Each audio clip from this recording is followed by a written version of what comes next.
জুলাই গণ অভ্যুত্থানে যারা শহীদ হয়েছিলেন, যারা আহত হয়েছেন, তাদের পরিবারের সদস্যরা আজ ইন্টারকন্টিনেন্টালের মোড়ে এখানে এই মুহূর্তে অবস্থান করছেন। তারা আজ সকাল 11টায় পূর্ব নির্ধারিত কর্মসূচি ছিল, সেই পূর্ব নির্ধারিত কর্মসূচি তারা প্রেস ক্লাবে শুরু করেছিলেন। সেখান থেকে তারা সচিবালয় অভিমুখে রওনা দিয়েছিলেন এবং সচিবালয়ে যাওয়ার পরে তারা পুলিশি বাধার মুখে পড়েন।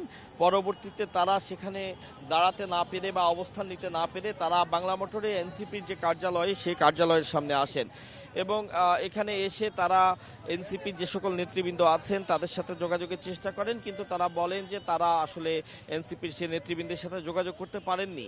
তো তাদেরকে বেশ কিছু সুস্পষ্ট দাবি দেওয়া রয়েছে। তাদের প্রথম দাবি, যারা আসলে এই হত্যাকাণ্ডের জন্য দায়ী সেই হত্যাকারীদের বিচার তারা দাবি করেন এবং বিভিন্ন সময়ে এই হত্যাকারী যাদেরকে ইতিপূর্বে গ্রেফতার করা হয়েছিল অনেকে জামিনে বের হয়ে গিয়েছে, কাজেই তাদের জামিন বাতিল এবং তাদেরকে জামিন দেওয়ার পেছনে যে সকল কুশীলব রয়েছে তাদের দ্রুত শাস্তির আওতায় আনার জন্য তারা দাবি জানিয়েছেন। তারা বলেছেন যে আইন উপদেষ্টার পদত্যাগ তারা দাবি করেন, কারণ তারা বলছেন যে এই যে জামিনে আসামি বের হয়ে যাওয়া, এর পেছনে আইন উপদেষ্টা অবশ্যই কোনো না কোনোভাবে দায়ী। কাজেই আইন উপদেষ্টার পদত্যাগ তারা দাবি করেছেন। প্রধান উপদেষ্টার বিশেষ সহকারী খোদা বক্স, তার পদত্যাগও তারা দাবি করছেন এবং তারা খুব আক্ষেপের সাথে বলছেন যে যে শহীদদের রক্তের উপর দাঁড়িয়ে, যে শহীদদের আত্মত্যাগের বিনিময়ে আন্দোলন সফল হওয়ার পরে বেশ কয়েকজন উপদেষ্টা হয়েছেন, এনসিপির ছাত্রনেতা হয়েছেন, তারা আজ আর তাদের কোনো খোঁজ রাখছেন না। তারা তাদের আক্ষেপ জানিয়েছেন যে কেন তাদের খোঁজ রাখা হচ্ছে না, কেন তাদের যৌক্তিক যে আন্দোলন সে আন্দোলনে তারা শরিক হচ্ছেন না। এ ব্যাপারে তারা তাদের আক্ষেপের কথা জানিয়েছেন এবং একই সাথে জানিয়েছেন যে তারা যে সকল দাবি নিয়ে ইতিপূর্বে সচিবালয়ের সামনে অবস্থান নিয়েছিলেন এবং যে সকল দাবি নিয়ে আজ তারা এখানে অবস্থান করছেন, সে দাবিগুলো যদি পূরণ করা না হয় তাহলে আজ থেকেই তারা এখানে অবস্থান কর্মসূচি চালু শুরু করলেন এবং তারা বলছেন যে তারা আমরণ অনশন কর্মসূচিতেও যাবেন।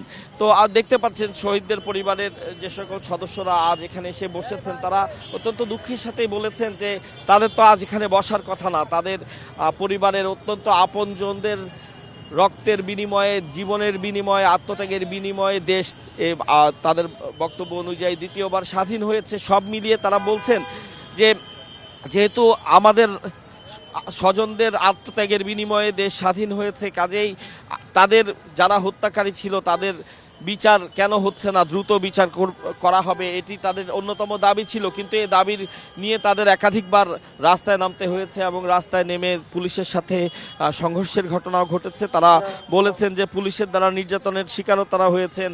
সচিবালয়ের সামনে যখন অবস্থান কর্মসূচি তারা করছিলেন তখন কতিপয় পুলিশ সদস্য তাদের উপরে চড়াও হয়েছেন। এক শহীদ জননী, তাকে পুলিশ লাথি মেরেছে। এ ধরনের বেশ কিছু ঘটনা তারা তুলে ধরেছেন এবং তারা বলেছেন যে যারা এ ধরনের অপকর্মের সাথে জড়িত তাদের দৃষ্টান্তমূলক শাস্তি তারা দাবি করেন। তো একই সাথে জানেন আজ কিন্তু পাকিস্তানের পররাষ্ট্র মন্ত্রীর তিনি প্রধান উপদেষ্টার সাথে দেখা করার কথা। কাজেই এই যারা আজ এখানে আন্দোলন করছেন তাদের যে কর্মসূচি ছিল প্রধান উপদেষ্টার বাসভবন অভিমুখে তারা রওনা করবেন এবং প্রধান উপদেষ্টার বাসভবন ঘেরাও করবেন। সঙ্গত কারণেই পুলিশ এবং আইন শৃঙ্খলা রক্ষাকারী বাহিনী অত্যন্ত তৎপর, কোনোভাবেই যেন তারা প্রধান উপদেষ্টার বাসভবনের অভিমুখে যেতে না পারে, যমুনার অভিমুখে যেতে না পারে। তার প্রেক্ষিতে তারা যখন এই হোটেল ইন্টারকন্টিনেন্টালের সামনে পর্যন্ত এসেছে তাদেরকে পুলিশ এখানেই অবস্থান করতে বলেছে। এখানে আগে থেকেই রাস্তায় ব্যারিকেড দেওয়া ছিল, যার প্রেক্ষিতে তারা এখানেই অবস্থান করছেন এবং তারা বলছেন যে শান্তিপূর্ণভাবে তারা অবস্থান করছেন এবং তাদের দাবিগুলো মেনে নেওয়া না হলে তারা আমরণ কর্মসূচিতে যাবে। তো এই যে তাদের কিছু স্লোগান আমরা শুনেছি, তারা বলছেন যে তাদের দফা এক দাবি এক, তারা আইন উপদেষ্টার পদত্যাগ চান।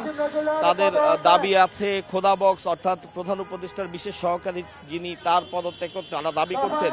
তো এ ধরনের বেশ কিছু দাবি দেওয়া নিয়ে তাদের কর্মসূচি এর আগেও সচিবালয়ের সামনে অনুষ্ঠিত হয়েছিল।